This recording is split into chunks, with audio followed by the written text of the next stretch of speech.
They said, oh, that didn't happen. Go on ahead, get on out of face with that junk. Even my attorney said the same thing when I told them about it. And then 30-some years later, one of them said, oh, yeah. He tell Flint Taylor, he said, yeah. He said, you're right. He said, I remember when Anthony told me this. You know what I'm saying? He gave affidavit and everything to me for it.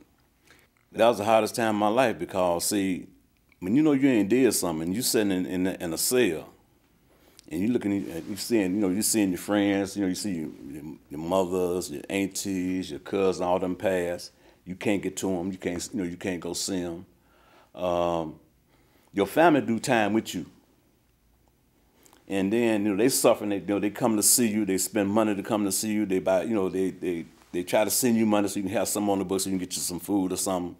But then when that money stops, you got guys now that ain't got no families, so they try to live off other people. You know what I'm saying? Not so much they misuse it. They're not misusing it, but other people helping them to survive inside the penitentiary, because that's what it's all about. Don't nobody understand or care, I believe, that when you're in there, they consider you out. They said Stateville was the pits. It was a snake pit. Ain't nothing but animals.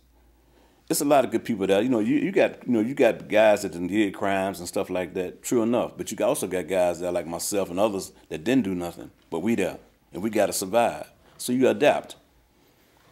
No matter what it takes, you adapt. It's just like one of my supervisors told me a couple weeks ago when he seen when he was in the Tribune. I mean the Herald, not the Herald, but the Sun Times and the Tribune. He said, "Man," he said, "no way I could have did that." Same thing you said. He said he probably, he said he probably cut his throat or something because he couldn't have handled it. But within us, it's that instinct to survive. That's human nature. You got to survive, and hopefully that you will. Like he said, man, he said, look, he said you chose because our code was you don't tell, you don't get broken, you don't do none of that.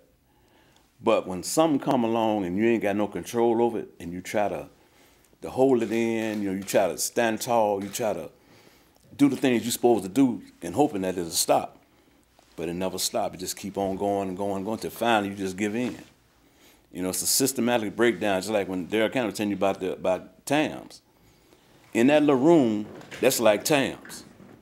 You getting electrocuted, you getting plastic bags in your head, you being suffocated, and there's nobody to help you. There's nobody. The people that you think would help you, they don't. They the ones doing it. I made parole in '04. I went to the board in '03. But what happened was a lady on the parole board, she in turn, I was sitting there waiting on my auntie to come because she was my main supporter and she always been there for me. And she didn't show. And so I'm wondering what's going on. And so she said, look, I'm gonna continue your case. And then when I'm gonna go by your house and check it for you. I said, okay, thank you, because I didn't have nobody else to do it. And a couple weeks later, she come back and she called down there and she told me that my auntie had passed. So right after that, I went to the parole board. I made parole, and I come out. I went to St. Leonard's house because she knows the lady that ran St. Leonard's house. And I didn't go to my family because I felt that my family was going through some changes, which they wasn't going through. It's just me going through the changes, but I felt they was going through the changes. So anyway, I went to St. Leonard's house. I stayed there for 4 months. Pat Taylor, she was the deputy director there, and she in turn helped me. I went to the they little programs and stuff they got there, but everybody needs something, and my thing was I needed that family contact. And I got kids, and like I say, but they was, I couldn't relate to them at the time because I didn't know what it was. But in the process, through it all, I found myself. Like always, I survived, and I adapted to the fact that okay, this is what it is. I said, God, you've been good to me now. I said, I know you didn't just brought me out here and just set me out here like this out trying to help me. I said, you brought me through all this here for a reason. And maybe this is the reason. And then through it all, my wife came back into my life. My kids started showing up. When I first came home, you know, it's like you're walking through a door and cool breeze hitting you when you just walk out of when you're standing in the inferno. That's good, but you're still inside. It's straight chaos because you don't know what to do and what not to do. You don't know how far to go and how far you can go. You don't want to make the wrong mistake, or you don't want to do the wrong thing or say the wrong thing. But what hurts you is when you go look for a job and they ask you, have you ever been, been to jail before? If you say no, then you're lying. You can't get the job. If you had the qualifications to get the job, you still ain't gonna get it because you're ex-convict. And that hurts. And then, so you started trying to find a job that can help you get on your feet and reach out for your family. But there's no job there for you. So you go to one of these day laborers or temp services, and they'll hire you. And maybe you they send you to a warehouse, and you'll get a job at the warehouse, and the guy at the warehouse will like you because you see you're a hard worker for like $7, $8 an hour.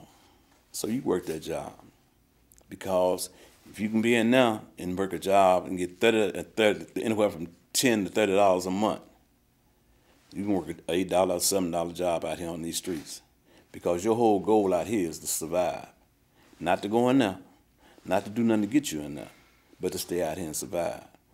My dream was at one time I was finna open my own little business because we was gonna open a restaurant, but I didn't get a chance to because I got caught up.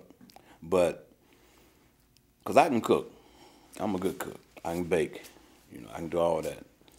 I'm a mechanic, I can do a lot of things, but my whole thing is one thing about me is I love to work, and I don't mind. If I got to get dirty, then I get dirty.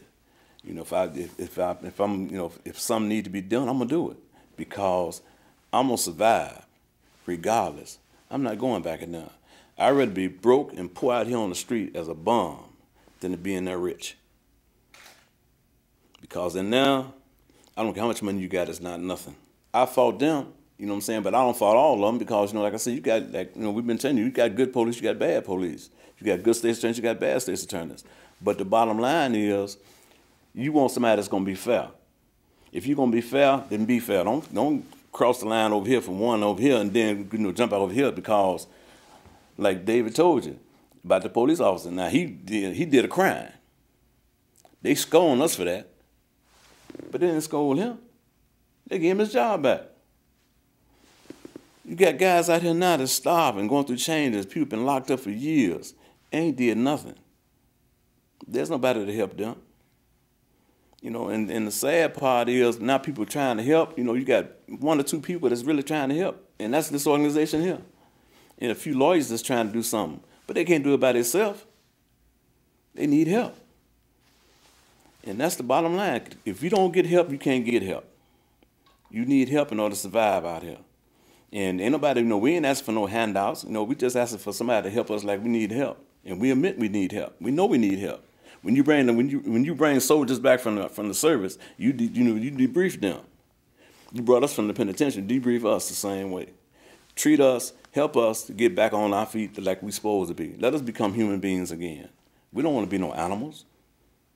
Don't think of us as animals. Understand, we trying to survive. And whatever it takes to survive out here doing the right thing, that's what we're going to do.